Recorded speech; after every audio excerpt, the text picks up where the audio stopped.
With the trailer for Terrifier 2 being released recently, I wanted to watch the first film to get some inspiration for my Halloween haunt and find a way to incorporate Art the Clown. I think that's enough inspiration for now. Let me see if there's an animatronic online or something. So I wasn't able to find an animatronic online. I could make my own.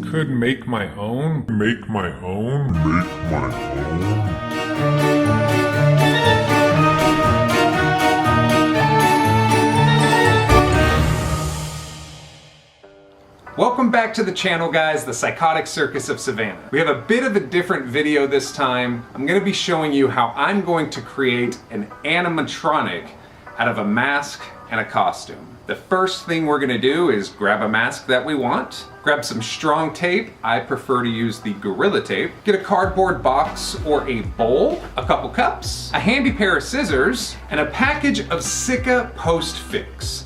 What this is actually a foam that you can pick up at Home Depot. It costs around $14. It comes in a package with 2 different compartments. And when you mix the chemicals inside of those compartments, there's a reaction that causes a foam texture and will actually fill up a mask for us to make it a solid prop face. So the first thing we have to do inside of the mask, there's some eye holes, there's some nose holes. We have to tape those up. We don't want any of the foam growing out of the eyes or the nose, right? So I'm just taking a piece of my Gorilla Tape and I'm covering up each eye hole. You want to make sure that when you get to the chemical portion of this, that you're doing it in a well-ventilated area. You want to make sure that the tape is on there very, very, very good. You might want to use 3, 4, 5 pieces of tape actually, just to assure that no foam is ever going to leak out of there, because it will expand at a rapid rate. You also want to constantly check that your tape is not making the face distorted in any way. I'm just again plugging up the eye holes here, making sure that the tape is secure and tight within the mask. So we went ahead and taped up the eye section here. Next we're going to work on the nose. So there's a slit in the back of this mask, so it's easy for somebody to put on or take off. And we're actually just going to tighten it up just a little bit like that. You'll see here, it changes the shape of his neck to look more realistic. Here it's a bit thicker. Once we tighten it up there, it's going to look a little more realistic to what the Terrifier actually looks like.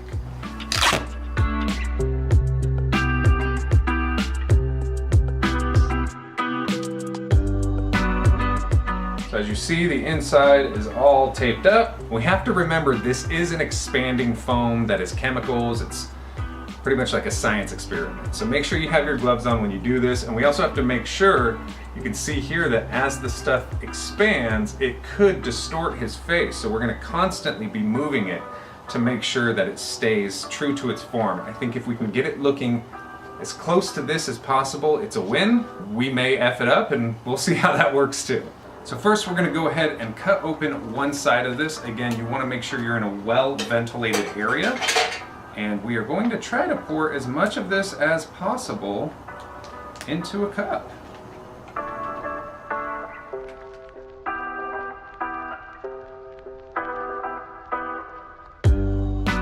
Now we're going to go ahead and cut open the B side of the chemicals and pour it into a separate cup. Ooh, that came out really quick. One of these is like a bluish green, the other one almost looks like Coca-Cola. So now what we're gonna do is we're gonna put a little bit of the green and put a little bit of the brown into a different cup. We're gonna go ahead and mix that up for about 15 to 20 seconds and then start pouring it directly into our mask. So here we are putting in some of the A, and I'm filling it up maybe about a quarter of the way. And now I'm going to put in the green, which again, do not breathe this stuff in if you can make that possible. So we've mixed it, or we've poured them in together. I'm now mixing it for about 15 seconds. Now that we have our mixture, we are going to pour it into our mask.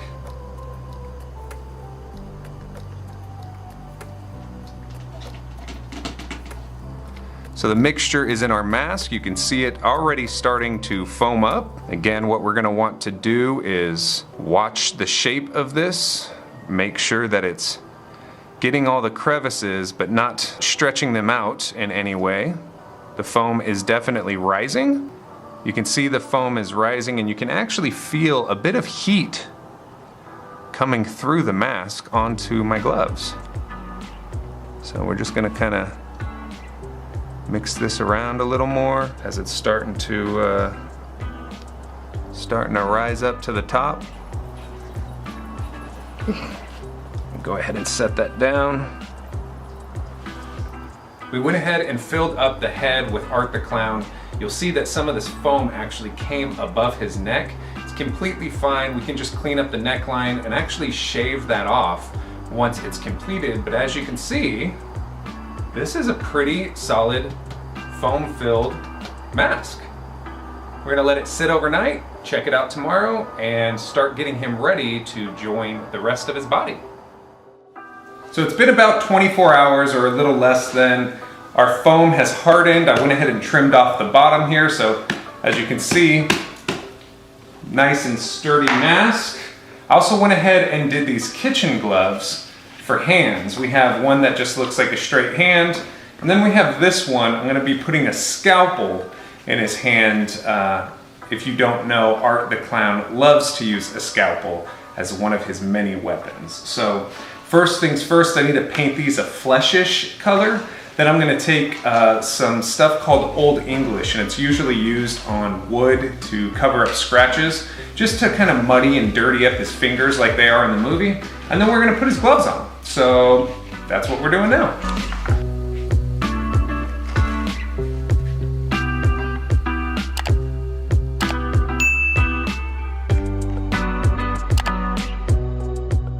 So this part here, I'm actually going to show you an animatronic that was pretty much torn to pieces. I do have to say thank you, Rockafire Fan 185. He provided us with pretty much the bare bones piece of this animatronic. I had to make some arms, some shoulders, some hip hoops, repair some stuff, and I even had to replace the motor and rewire the motor to make it work. But again, about half of this body was donated from Rockafire Fan. I am hugely appreciative of him.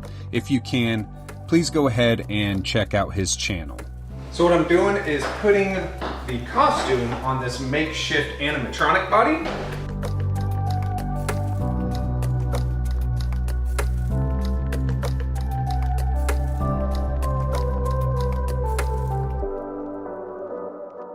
As you can see, I made some arms, wrapped them in pool noodles.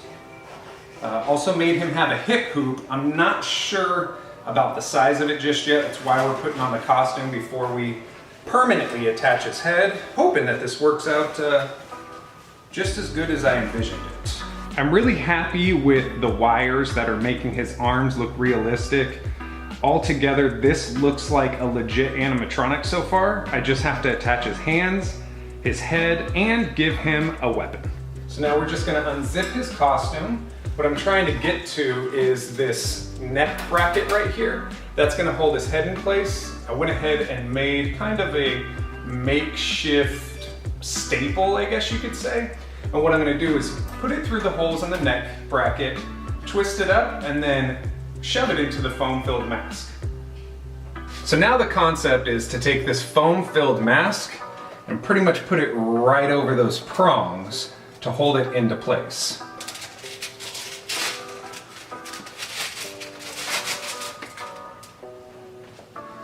All right, so we have our foam-filled head on.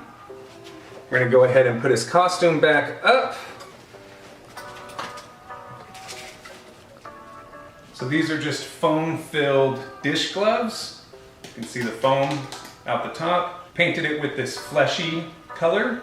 So the concept is to stick it on the wire, hope that it holds, and have a new animatronic.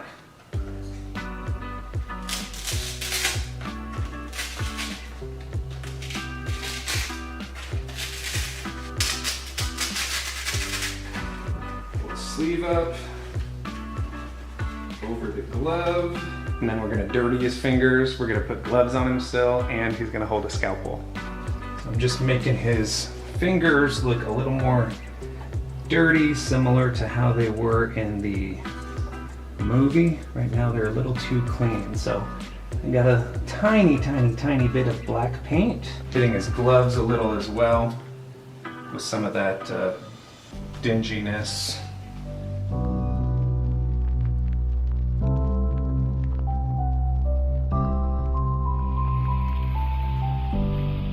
So I'm just waiting until Sunday when we get a realistic scalpel that I'll be attaching to this hand.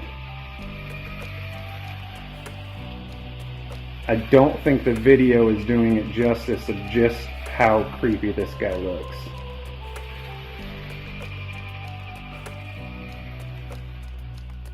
So that's pretty much it. If you want to make your own animatronic, just go ahead and get a mask that you really like, a costume that fits perfectly. You can use either an old broken animatronic or some PVC pieces to make a body frame. Use the steps I gave you in this video, and voila, there you go.